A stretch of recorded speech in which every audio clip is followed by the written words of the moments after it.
ভারতের কলকাতায় ১৩৬ বছরের ঐতিহ্যবাহী একটি মসজিদে নামাজ আদায় কার্যত বন্ধ হয়ে গেছে। নেতাজি সুভাষচন্দ্র বসু আন্তর্জাতিক বিমানবন্দরের ভেতরে অবস্থিত গৌরীপুর জামে মসজিদ, যা বাকরা মসজিদ নামেও পরিচিত, সেখানে মুসল্লিদের প্রবেশের এন্ট্রি পাস দেওয়া বন্ধ করে দিয়েছে বিমানবন্দর কর্তৃপক্ষ।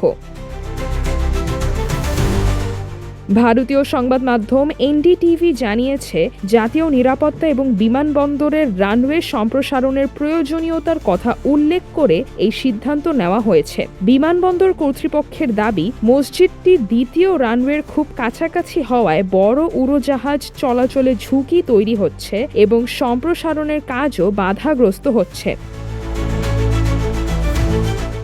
পশ্চিমবঙ্গের মুখ্যমন্ত্রী শুভেন্দু অধিকারী বলেছেন, জাতীয় নিরাপত্তাই সর্বোচ্চ অগ্রাধিকার। তার ভাষায়, বিমানবন্দর একটি স্পর্শকাতর এলাকা হওয়ায় বাইরের মানুষের অবাধ প্রবেশের সুযোগ রাখা যায় না। কেন্দ্রীয় মন্ত্রী সুকান্ত মজুমদারও মসজিদটি অন্যত্র সরিয়ে নেওয়ার পক্ষে মত দিয়েছেন।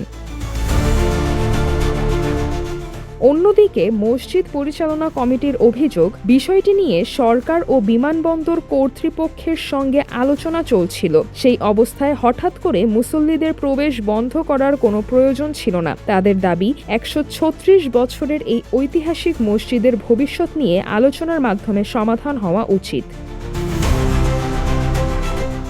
এদিকে যে কোনো অপ্রীতিকর পরিস্থিতি এড়াতে মসজিদ এলাকায় অতিরিক্ত পুলিশ ও নিরাপত্তা বাহিনী মোতায়েন করা হয়েছে। কলকাতার এই ঐতিহাসিক মসজিদ ঘিরে নিরাপত্তা, উন্নয়ন এবং ধর্মীয় অধিকারের প্রশ্নে নতুন করে বিতর্ক শুরু হয়েছে।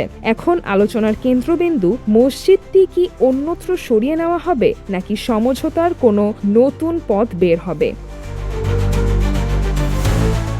সিদ সাদুল আভা, দৈনিক আর বাংলাদেশ।